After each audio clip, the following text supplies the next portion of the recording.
बंदूक के दम पे अरे क्या बात कर रहे हैं? और क्या। जब ये चुनाव हारते हैं तो ईवीएम मशीन, पुलिस प्रशासन और भारतीय जनता पार्टी पर निर्दोष जो है सर मोदी को हमने 240 पे लाकर पटक दिया है और आगे भी हम इसी तरीके से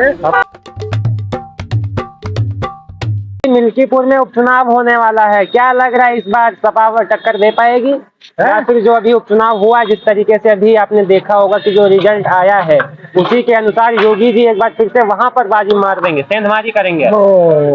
बंदूक के दम पे अरे क्या बात कर रहे हैं? और क्या। ईवीएम के दम से, ईडी के दम से, इसी इलेक्शन कमीशन के दम से। और कैसे जीतोगे बचवा, ये बताई दो। अरे शासन प्रशासन व्यवस्था इतनी अच्छी कर दी है योगी जी, आप सवाल उठा रहे हैं क्या? बता, सवाल है तो उठा रहे हैं। ये कहाँ है जो इतना बोल रहे हैं कि हम ही जीतेंगे, हम ही जीतेंगे। जब इनको पता हम जीत रहे हैं तो चुनाव काहे लड़ रहे हो? फिर चुनाव घर पे बैठे बैठे लड़ो। यहाँ भीड़ लगा के लोगों को तमाशा करे क्या फायदा? जहाँ तुम्हारी दादागिरी चलती है वहाँ ईवीएम की क्या जरूरत है? चुनाव के बाद नतीजे जब शाम को ईवीएम बंद होती है तो 6 बजे कुछ होते हैं नतीजे, 8 बजे कुछ होते हैं, 10 बजे कुछ होते हैं, 4 दिन बाद कुछ और होते हैं। खुद बैठे बैठे बढ़ाते रहो तो कौन हम थोड़ी जीतेंगे। अरे तो काम आ गए, इस हिसाब से ये माना जाए कि बीजेपी वहाँ जीत रही है क्या? भाई एक बात बताओ, अगर करा पाए तो जीतेंगे, नहीं करा पाए तो हारेंगे, पक्की बात।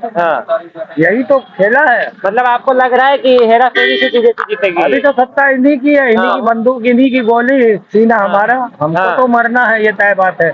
अगर हमने अपनी ताकत का प्रयोग किया तो हम अपने तो पहले ही मरे घोषित कर दिए। बताएं, मुझे मरना है तो फिर इनको चुनाव लड़ने की जरूरत क्या है? विरोध हो जाने दीजिए भारतीय जनता पार्टी को, जो है क्या चुनाव लड़ रहे हैं। अरे हम जब ये चुनाव हारते हैं तो ईवीएम मशीन, पुलिस प्रशासन और भारतीय जनता पार्टी पर निर्दोष जो है ये भाषण देते हैं। वीडियो वायरल होते हैं ना, वीडियो वायरल होते हैं, कोई चलाते हुए जाता है, मिला जुला करके विरोध नहीं करे। भारतीय जनता पार्टी मिल्कीपुर उपचुनाव में जो है पूर्ण बहुमत से चुनाव जीत रही है और उसी के साथ साथ भारतीय जनता पार्टी दिल्ली में भी जो है सरकार बना रही है। वो इतने कॉन्फिडेंस के साथ में बता रहे हैं, आप कह रहे हैं कॉन्फिडेंस के सहारे नहीं है, ये रिवॉल्वर के सहारे हैं। पहले आएगा इंस्पेक्टर, ढाई ढाई ढाई निकलना बेटा साहब। इसके पहले उस रिवॉल्वर का प्रयोग ये लोग किए होंगे जिस रिवॉल्वर का ये नाम ले रहे हैं, जिस प्रशासन के बदौलत जीतते रहे होंगे, हम गवाह उनके पीरियड में हुआ होगा तब ये उसकी बात करते हैं। लेकिन भारतीय जनता पार्टी का कोई भी कार्यकर्ता ये बात नहीं करता है। जो है इनका भारतीय जनता पार्टी का कार्यकर्ता कभी रिवॉल्वर के भरोसे नहीं करता है। इनका इशारा समाजवादी पार्टी की तरफ है। इनका इशारा समाजवादी पार्टी की तरफ है।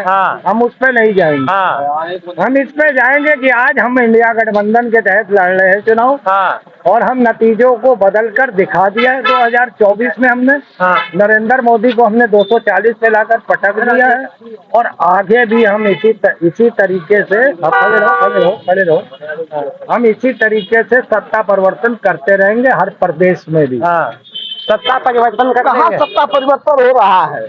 ये चिल्लाते रहे, इनके चिल्लाने से कहाँ सत्ता परिवर्तन हो रहा है? कहीं नहीं सत्ता परिवर्तन हो रहा है।